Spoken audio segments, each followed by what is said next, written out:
Okay, so welcome back, people. This is a Science Explorations and the Science Advancement podcast show. So we are back again today with Mwewa George Bwalya, founder of Lubuto, and Odon as well as usual. Yeah. So Mwewa, welcome to the podcast. Thank you very much for having me back on this podcast. I'm Caleb and Odon. Glad to be here. You're welcome. Okay. Yeah, so we've been having a series of discussion on tech advancements. And last week we looked at the syllabus, like his assignment syllabus designed in a way to support advancements in technology and also other fields of sciences. So we had a pretty good discussion with the guys. So today we just want to look at what things can be improved in our syllabus so as to support advancements in technology, also in other fields. So maybe to start with, I would love you yourself, George, to take it up and just give us insights on that topic. I think the current syllabus does not provide room for creativity. So that causes students to be trained kind of like robots to not, how robots are taught to follow commands. If you program a robot quickly to open the door, it will just open and close the door. It will not change the doorknob. It won't do anything because it's been taught like that. So the current way of learning has taught children, even young learners, to just follow commands. Read this book because you study this. Those questions are what are going to come in the exam, and that's it. There's no room for creativity. So this current syllabus, it causes children to think in a certain way, such that even as they grow up, they lack innovation. It is uninspiring, it is outdated, and it needs improvement. Yeah. Okay. Yeah, thank you very much, George. Odon, maybe your thoughts? I think I agree with what George is saying. He has put it in a very good way. I have nothing to add on in what he's saying. Like, I really much agree with what he's saying. So, like, we are taught like robot or something like that, and then you just follow whatever you are taught at school, and then you are not creating something new from what you're learning, which is not good. Okay.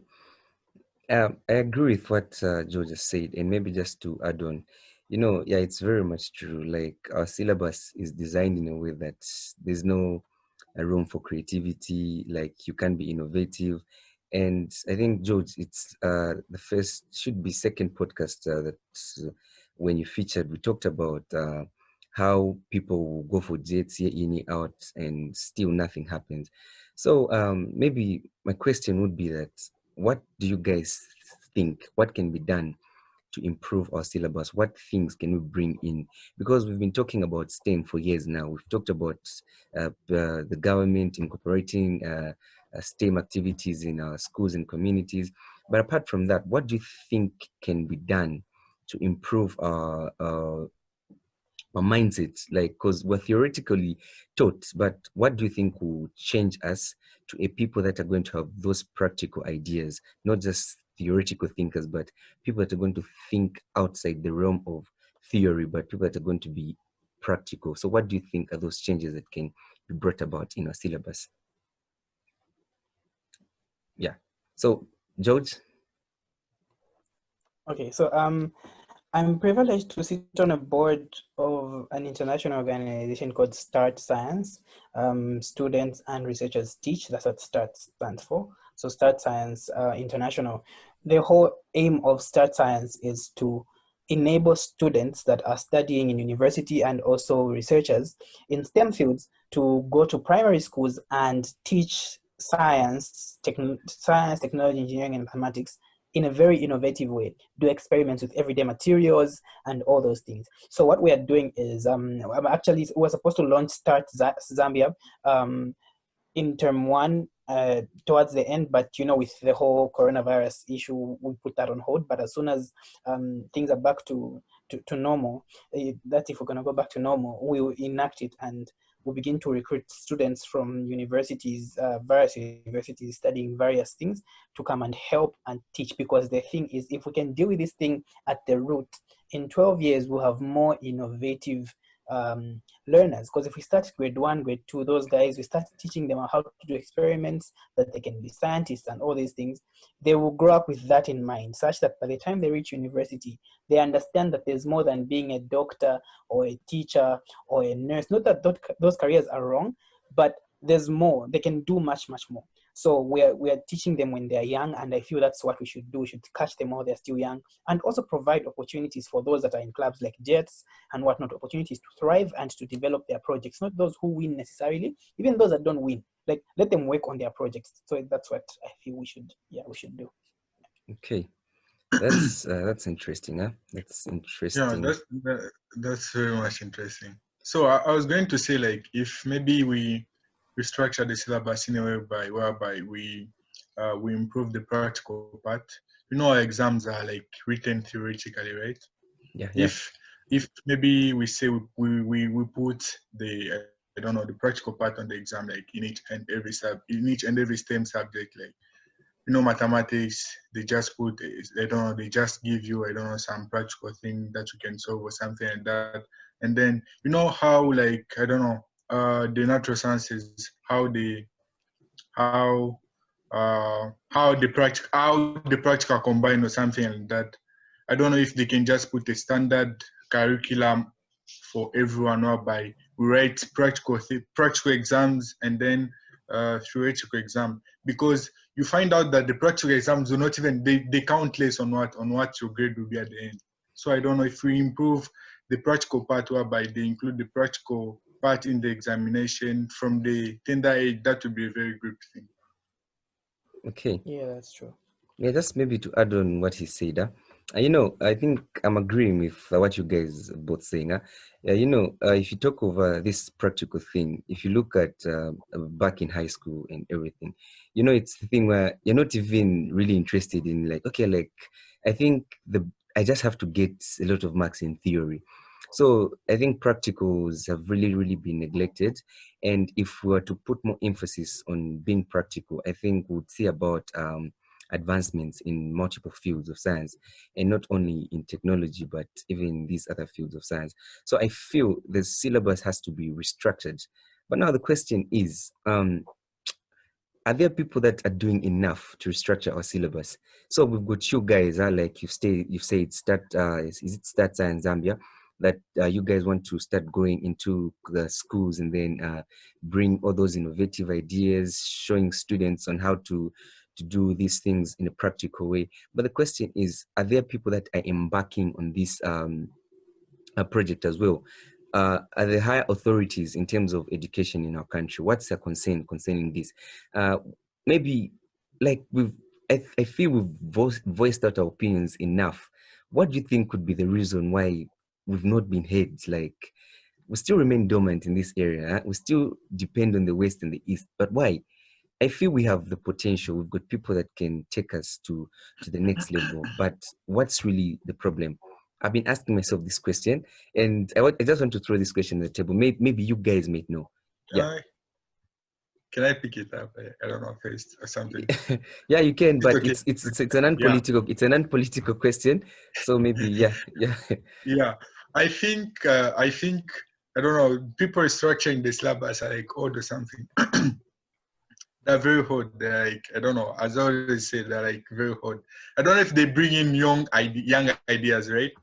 If they bring in young ideas, that would be a great thing, because you know, when you are still doing things that used to happen in the 90s, that's not a good thing.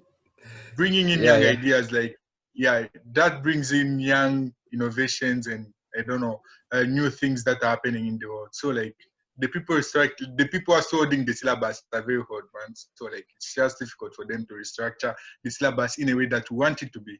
So I don't know, like, what do you guys think? George? Yeah, that's true. Yeah, that's true, really, because I've encountered some of these old professors where you take something to them and it's a very innovative idea, but because it does not resonate with the way people in their time were Yeah. thinking, and they are still programmed to think in a certain way, they will not accept it. So it's been very difficult even to engage government stakeholders in some of the projects that we've been doing, because you find that you go with this brilliant idea, and the person, because he has a grandson that is your age, a granddaughter that is your age, he will treat you, number one, as if they're talking to their granddaughter. They will not listen to what you have, your content. They'll pay attention to how young you are and not what you have to bring to the table. And True, that's the Yeah. true, problem with Africa. We care so much about things that don't even matter. Because even look at credentials, they'll come and ask for credentials more than what you can do. yeah, Like for true, instance, I'm true, running a tech company, and we have this policy where when hiring, especially when hiring engineers, I don't look at a college degree, I look at what you can do.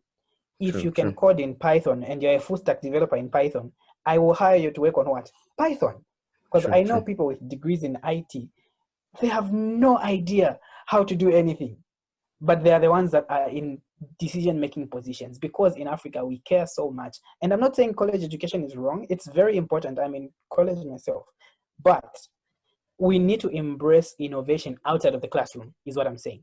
And if we're going to change the curriculum, we need to explore avenues beyond what is conventional. Yeah, that's what I would say. Okay. I remember very well the first time I was reporting for school at university, and there's this guy. I don't know if he's the contract negotiator for school. This guy says, okay, he goes out in the industry and looks at what the industry is looking for, and they incorporate those ideas in the syllabus. So this guy comes out and says, if you're a developer, for example, yeah, a software engineer, or maybe a database manager or something, when you go in the industry, people are not interested in your degree. Yes, you've got a degree, Yeah. you can speak English, That's true. but the That's thing is true. that you're going to be given a Yeah. you're going to be given a problem, and they'll tell you, how can you solve this problem? And you see, and Mm-hmm. one thing that I've realized is that a lot of people with class 1 degrees today are jobless, not because Yeah, that's true. yes, because they can't practice the things that they learned at school. So we're theoretical in the sense that, look, most engineers that are working in these big companies in Zambia are foreign engineers. Let's be honest, we all know that. So now you have to doubt, okay, what's really happening with our own engineers? So I came to a point of realization saying, I think it goes beyond just having a degree, having good grades, but your work ethic and skill matters the most. You really, really need to be good when it comes to your practical work. Today, people are writing exams not because they want to apply the concepts and applications in their workplaces, but just to pass. I cleared. I got a distinction, but we've got people, maybe someone got a credit in that program, and they're very, very good at programming, at solving Yeah. problems. You've seen, and when you talk of technology, it's about solving complex problems. You're not going to solve complex problems by talking. No, you need to be on that computer, do the thing, and so Yeah. that people get you. So I feel, yeah, what you guys have said is very, very, very true. We really, really need to improve. And yeah, as a continent, again, I really, really don't understand, but so, do you feel there is hope for us going forward? Because I really, really don't know what's happening with our systems, but like, is there light at the end of the tunnel? Do you guys think there But is of light? course, I think, yeah, there's light. of course, there's hope. Yeah. There's hope, man. Of course, there's hope. But this worries me sometimes. You look at, we've got brilliant people in here, people with ideas, even things that we're doing right now. We're trying to voice opinions, we're trying to educate people. But you find that this is the content that people will look at and say, these guys are just things that will never happen. You're saying you're going to explore space in Zambia. It can't. There's always all that negativity. And just like you said, these professors, I remember there's this teacher of mine, this physics teacher. This guy knows him very well, Mr. Hangandu. That guy was too controversial. You can't present a project. He would have a say on a project. He'll be like, hey, no. So you look at this man and you'll be like, there's nothing that you can do that will sound right to him. He knew everything. No ins, So I agree with what you say, George. These No, old the professors. problem, the problem of knowing everything is not good. There's no way there's a person who knows everything in this world. Like working in a group, even engineers, they don't work on a project alone. That's why they Yeah, they, yeah. they encourage group working, because you might make some mistake and then someone might correct you. So I don't know if working as a single person Yeah. will ever help someone to create a big project. And even when they give project, right, they don't give to like someone who's working as an individual. They give to a group of people, like because they know a group of people might present something better than someone who's presenting that project himself. True. Yeah. Yeah, that's true. I would say that there's can you hear me? Yeah. Yeah, we can. Okay, cool. Yeah, so there's a saying that says teamwork makes the dream work, and that's so true. Like, I like how Odon brought out the aspect of engineers. With my engineering team, we divide tasks based on their strengths. So if this one is, for instance, he's a database guy, we'll give him to hands. Why? Because it enables us to tackle complex problems in a shorter amount of time. And that has been the problem in Africa. We do not know how to look outside the box when it comes to solving problems. And Yeah. because we are so dependent on the East and the West, it makes it impossible for us to make any real progress. Because, okay, I was about to say something very controversial, so let me just steer from that. Yeah, so basically, that's the problem. But there's light, there's a hope for us. We can make it, we can do it. We just need to foster innovation. Yeah. Because, like, for me, like when I'm hiring, the only place where I will not hire someone who has no degree is accounting and finance. Because Yeah. if I hire someone who has no degree in accounting and finance, I will be shooting myself in the neck. It will be sad for my company. But if you're going to be a programmer, if you're going to be, in the marketing and sales, show me what you can do. I will give you a job. Yeah, there in my accounting. Yeah. So I think that's what I can say. Let's, be innovative where it matters. Okay. So maybe just before we cut our podcast for today, I would just love you guys to maybe, okay, George, maybe just give 2 points on how we can restructure the syllabus. Like how can we go about it? Maybe the things that we should remove in our current syllabus. Yeah, maybe even 1 point.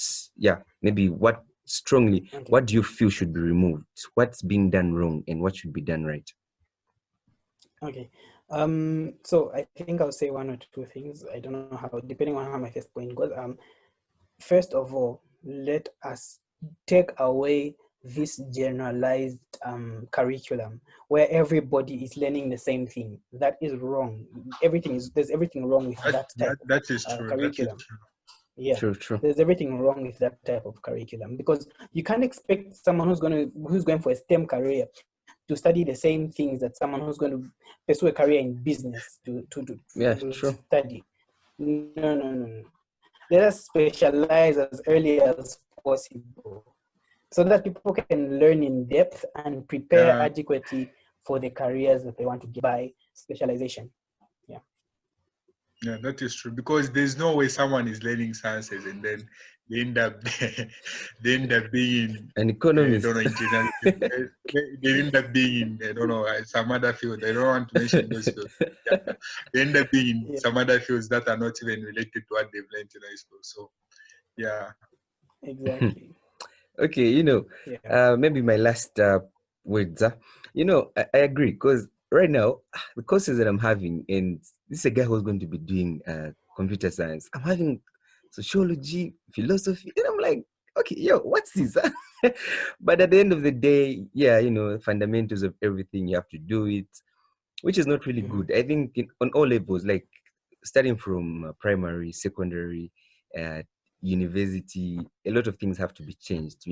I also agree. If someone wants to be an engineer while they're young, I feel it's better you expose them to something that's going to build them.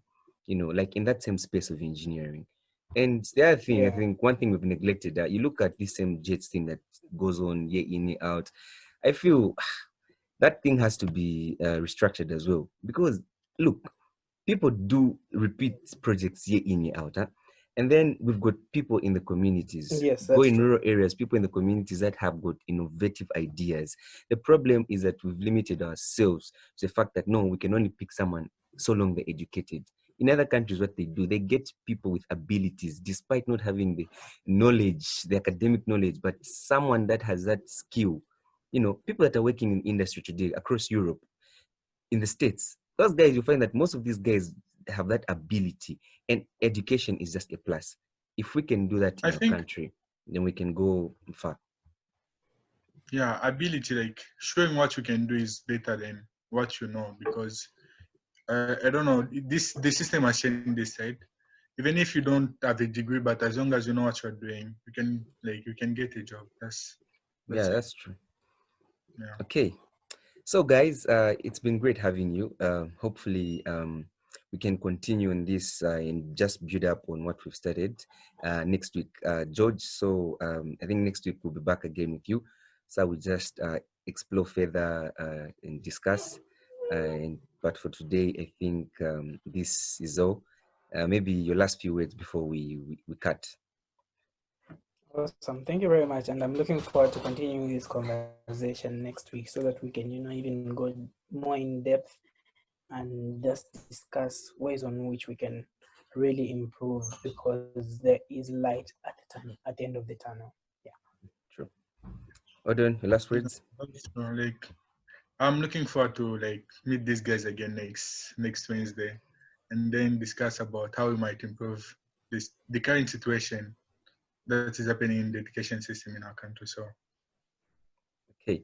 Okay, so yeah, thank you very much, guys, for joining in. And to everyone who's going to be watching, make sure that you like, share, and subscribe to the channel. Make sure that you share this video.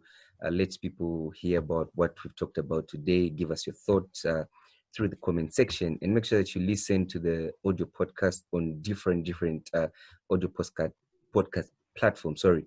Yeah, so today it's been Caleb, Mwewa George Bwalya, and Odun. Till next time. Bye bye.